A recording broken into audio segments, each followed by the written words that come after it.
आइए आज का सेशन स्टार्ट किया जाए। आज का सेशन का पहला क्वेश्चन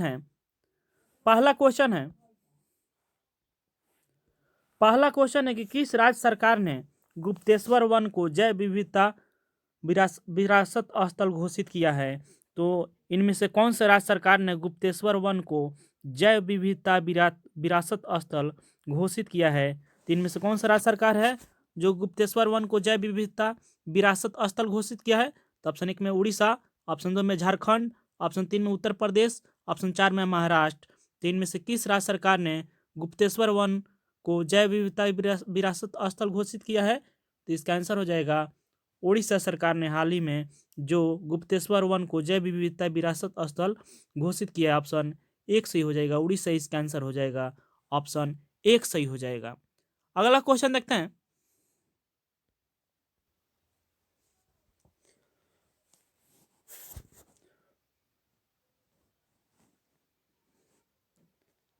क्वेश्चन है कि रिजर्व ट्रेंच स्थिति एक शब्द है जिसका निम्नलिखित में से किसके संदर्भ में प्रयोग किया जाता है।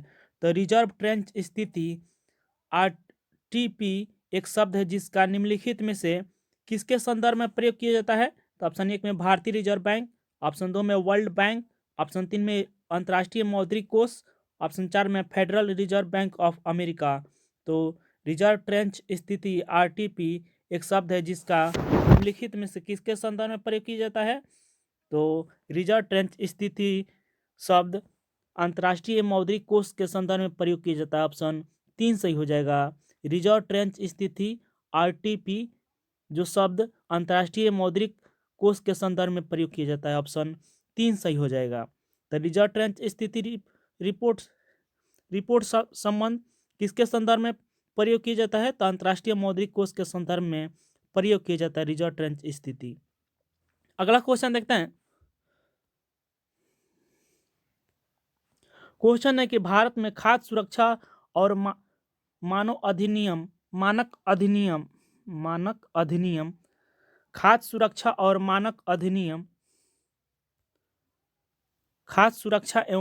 अधिनियम कब पारित हुआ। तो भारत में जो खाद्य सुरक्षा और मानक अधिनियम कब पारित हुआ।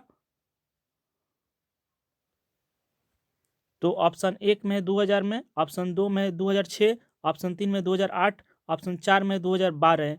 तो खाद्य सुरक्षा एवं मानक अधिनियम कब पारित हुआ। तो 2006 में भारत में खाद्य सुरक्षा और मानक अधिनियम 2006 में पारित हुआ। Option food safety and standards act 2006 में पारित हुआ। ऑप्शन 2 सही हो जाएगा, 2006 इसका आंसर हो जाएगा। जो भारत में खाद्य सुरक्षा और मानक अधिनियम 2006 में पारित हुआ। ऑप्शन 2 सही हो जाएगा। अगला क्वेश्चन देखते हैं। क्वेश्चन है कि सर्वश्रेष्ठ तपेदिक उन्मूलन गतिविधियों के लिए केंद्रीय स्वास्थ्य एवं परिवार कल्याण मंत्रालय का पुरस्कार मिला है। तो सर्वश्रेष्ठ तपेदिक उन्मूलन गतिविधियों के लिए केंद्रीय स्वास्थ्य एवं परिवार कल्याण मंत्रालय का पुरस्कार मिला है। तो ऑप्शन 1 में केरल, ऑप्शन 2 में लक्षद्वीप, ऑप्शन 3 में जम्मू कश्मीर, ऑप्शन 4 में उड़ीसा। तो जो सर्वश्रेष्ठ तपेदिक उन्मूलन गतिविधियों के लिए केंद्रीय स्वास्थ्य एवं परिवार कल्याण मंत्रालय का पुरस्कार मिला है, किस राज्य सरकार को मिला है।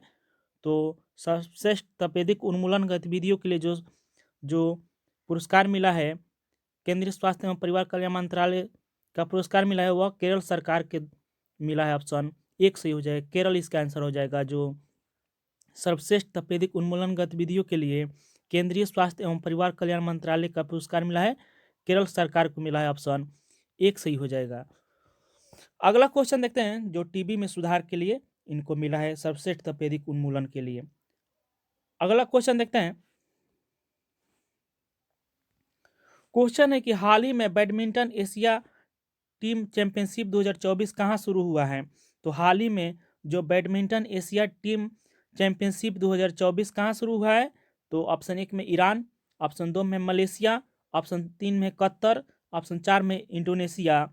तो हाल ही में जो बैडमिंटन एशिया टीम चैंपियनशिप 2024 कहाँ शुरू हुआ है, तो इसका आंसर हो जाएगा जो बैडमिंटन एशिया टीम चैंपियनशिप 2024 कहाँ शुरू हुआ है। तो मलेशिया में शुरू हुआ है, मलेशिया इसका आंसर हो जाएगा। जो मलेशिया देश में badminton Asia team championship 2024 Malaysia देश में शुरू हुआ है। ऑप्शन 2 सही हो जाएगा, मलेशिया इसका आंसर हो जाएगा। अगला क्वेश्चन देखते हैं। क्वेश्चन है कि चर्चित एम्स रेवाड़ी की स्थापना कहाँ की जाएगी। तो जो हाल ही में जो चर्चा में रहा एम्स रेवाड़ी की स्थापना कहाँ की जाएगी, तो एम्स रेवाड़ी की स्थापना कहाँ की जाएगी, तो ऑप्शन 1 में हरियाणा, ऑप्शन 2 में मध्य प्रदेश, ऑप्शन 3 में उत्तर प्रदेश, ऑप्शन 4 में राजस्थान। तो एम्स रेवाड़ी की स्थापना हरियाणा शहर में की जाएगी। ऑप्शन 1 सही हो जाएगा, हरियाणा इसका आंसर हो जाएगा। जो एम्स रेवाड़ी की स्थापना हरियाणा शहर में किया जाएगा। ऑप्शन 1 सही हो जाएगा, हरियाणा में एम्स रेवाड़ी की स्थापना हरियाणा में किया जाएगा। अगला क्वेश्चन देखते हैं। अगला क्वेश्चन है कि खेलो इंडिया यूनिवर्सिटी गेम्स 2024 का शुभंकर क्या है। तो इस वर्ष खेलो इंडिया यूनिवर्सिटी गेम्स 2024 का शुभंकर क्या है, तो ऑप्शन 1 में अष्टलक्ष्मी, ऑप्शन 2 में शुभ लक्ष्मी, ऑप्शन 3 में भाग्य लक्ष्मी, ऑप्शन 4 में विजय लक्ष्मी। तो इस वर्ष खेलो इंडिया यूनिवर्सिटी गेम्स 2024 का शुभंकर क्या है, तो अष्टलक्ष्मी इसका आंसर हो जाएगा। जो खेलो इंडिया यूनिवर्सिटी गेम्स 2024 का शुभंकर क्या है, तो अष्टलक्ष्मी इसका शुभंकर है। ऑप्शन 1 सही हो जाएगा, अष्टलक्ष्मी, जो ऑप्शन 1 सही हो जाएगा। जो खेलो इंडिया यूनिवर्सिटी गेम्स 2024 का शुभंकर अष्टलक्ष्मी है। अगला क्वेश्चन देखते हैं। क्वेश्चन है कि महासागरों और वायुमंडल का सर्वेक्षण करने के लिए नासा द्वारा प्रक्षेपित उपग्रह का नाम क्या है। तो जो महासागरों और वायुमंडल का सर्वेक्षण करने या अध्ययन करने के लिए जो नासा द्वारा प्रक्षेपित उपग्रह का नाम क्या है, तो प्रीमस या प्रीमल, या ऑप्शन 3 में पेस, या ऑप्शन 4 में पासेक्स। तो जो महासागरों और वायुमंडल का सर्वेक्षण करने के लिए या अध्ययन करने के द्वारा नासा द्वारा प्रक्षेपित उपग्रह का नाम क्या है, तो पेस इसका आंसर हो जाएगा। ऑप्शन 3 सही हो जाएगा, पेस प्रक्षेपित उपग्रह का नाम पेस है। जो महासागरों और वायुमंडल का सर्वेक्षण करने के लिए किसके द्वारा लॉन्च किया गया है, तो नासा द्वारा प्रक्षेपित उपग्रह का नाम पेस है। जो ऑप्शन 3 सही हो जाएगा। अगला क्वेश्चन देखते हैं। क्वेश्चन है कि इंजीनियर्स इंडिया लिमिटेड ने अनुसंधान और नवाचार को बढ़ावा देने के लिए किसके साथ समझौता किया है। तो इंजीनियर्स इंडिया लिमिटेड ने अनुसंधान और नवाचार को बढ़ावा देने के लिए किसके साथ समझौता किया है, तो किसके साथ समझौता किया है इंजीनियर्स इंडिया लिमिटेड ने, तो ऑप्शन 1 में आईआईटी रुड़की, ऑप्शन 2 में आईआईटी मद्रास, ऑप्शन 3 में आईआईटी चेन्नई, ऑप्शन 4 में आईआईटी कश्मीर। तो इंजीनियर्स इंडिया लिमिटेड ने अनुसंधान और नवाचार को बढ़ावा देने के लिए किसके साथ समझौता किया है, तो इसका आंसर हो जाएगा आईआईटी रुड़की के साथ। आईआईटी रुड़की के साथ इंजीनियर्स इंडिया लिमिटेड ने अनुसंधान और नवाचार को बढ़ावा देने के लिए समझौता किया है। तो इंजीनियर्स इंडिया लिमिटेड ने किसके साथ समझौता किया है, आईआईटी रुड़की के साथ समझौता किया है अनुसंधान और नवाचार को बढ़ावा देने के लिए। ऑप्शन 1 सही हो जाएगा। अगला क्वेश्चन देखते हैं। अगला क्वेश्चन है कि सर्वोच्च न्यायालय ने किस आधार पर इलेक्टोरल बॉन्ड योजना को नागरिकों के अधिकारों का उल्लंघन करने वाला एक घोषित किया है। तो सर्वोच्च न्यायालय जो है किस आधार पर इलेक्टोरल बॉन्ड योजना को नागरिकों के अधिकारों का उल्लंघन करने वाला घोषित किया है, तो ऑप्शन 1 में धन का अनुचित विवरण, ऑप्शन 2 में है गोपनीयता का उल्लंघन, ऑप्शन 3 में सूचना के अधिकार का उल्लंघन, ऑप्शन 4 में राजनीतिक फंडिंग में पारदर्शिता का अभाव। तो जो सर्वोच्च न्यायालय ने इलेक्टोरल बॉन्ड योजना को नागरिकों अधिकारों का उल्लंघन करने वाला घोषित किया है, तो सूचना के अधिकारों का उल्लंघन करने पर सर्वोच्च न्यायालय ने इलेक्टोरल बॉन्ड योजना को नागरिकों के अधिकारों को सूचना के अधिकार का उल्लंघन करने पर घोषित किया है। तो इनमें से सूचना का अधिकार का आंसर हो जाएगा, ऑप्शन 3 सही हो जाएगा। जो सूचना के अधिकार का उल्लंघन हुआ है, इसीलिए इलेक्टोरल बॉन्ड योजना को नागरिकों के अधिकार का सूचना के अधिकार का उल्लंघन का घोषित किया है सर्वोच्च न्यायालय ने। अगला क्वेश्चन देखते हैं। क्वेश्चन है कि अंगूर की खेती और उपज और कटाई को निम्नलिखित में से किस नाम से जाना जाता है। तो अंगूर की खेती और उपज और कटाई को निम्नलिखित में से किस नाम से जाना जाता है, तो ऑप्शन 1 में सेरीकल्चर, ऑप्शन 2 में विटीकल्चर, ऑप्शन 3 में पीसीकल्चर, ऑप्शन 4 में हॉर्टिकल्चर। तो जो अंगूर की खेती और उपज की कटाई को किस नाम से जाना जाता है, तो इसका आंसर हो जाएगा विटीकल्चर के नाम से जाना जाता है। ऑप्शन 2 सही हो जाएगा, विटीकल्चर, जो विटीकल्चर के नाम से जाना जाता है विटीकल्चर विटीकल्चर के नाम से जाना जाता है। अंगूर की खेती, उपज और कटाई को किस नाम से जाना जाता है? तो विटीकल्चर के नाम से जाना जाता है। अगला क्वेश्चन देखते हैं। क्वेश्चन है कि हाल ही में खबरों में चर्चित रहा स्नेक द्वीप का संबंध किस सागर से है? तो हाल ही में जो खबरों में जो चर्चित रहा स्नेक द्वीप का संबंध किस सागर से है? तो ऑप्शन 1 में काला सागर, ऑप्शन 2 में भूमध्य सागर, ऑप्शन 3 में लाल सागर, ऑप्शन 4 में है उत्तरी सागर। तो जो स्नेक द्वीप का संबंध किस सागर से है? तो इसका आंसर हो जाएगा, जो हाल ही में चर्चा में रहा स्नेक द्वीप का संबंध काला सागर से है। जो ऑप्शन 1 से हो जाएगा काला सागर, इसका आंसर हो जाएगा। जो हाल ही में स्नेक द्वीप का संबंध काला सागर से है, जो ऑप्शन 1 सही हो जाएगा। अगला क्वेश्चन देखते हैं। क्वेश्चन है कि मुख्यमंत्री कन्या सुमंगला योजना किस राज्य सरकार की एक पहल है? तो मुख्यमंत्री कन्या सुमंगला योजना इनमें से किस राज्य सरकार का एक पहल है? तो ऑप्शन 1 में उत्तर प्रदेश, ऑप्शन 2 में राजस्थान, ऑप्शन 3 में बिहार, ऑप्शन 4 में मेघालय। तो मुख्यमंत्री कन्या सुमंगला योजना इनमें से किस राज्य सरकार का एक पहल है? तो इसका आंसर हो जाएगा ऑप्शन 1 सही हो जाएगा, उत्तर प्रदेश इसका आंसर हो जाएगा। जो मुख्यमंत्री कन्या सुमंगला योजना एक उत्तर प्रदेश राज्य की एक पहल है, ऑप्शन 1 सही हो जाएगा। जो मुख्यमंत्री कन्या सुमंगला योजना के तहत लड़कियों को 200 और 1000 और 5000 तक राशि प्रदान किया जाएगा, 1 क्लास से लेकर 10वीं तक। अगला क्वेश्चन देखते हैं। क्वेश्चन है कि 16वां विश्व सामाजिक मंच 2024 की बैठक कहाँ आयोजित की गई है? तो वर्ल्ड सोशल फोरम की जो बैठक हुआ है 2024 को कहाँ आयोजित की गई है 16वां? तो ऑप्शन 1 में ढाका, ऑप्शन 2 में काठमांडू, ऑप्शन 3 में बेरूत, ऑप्शन 4 में नई दिल्ली। तो इनमें से जो विश्व सामाजिक मंच 2024 की बैठक वर्ल्ड सोशल फोरम की जो 2024 का बैठक कहाँ हुआ है 16वां संस्करण?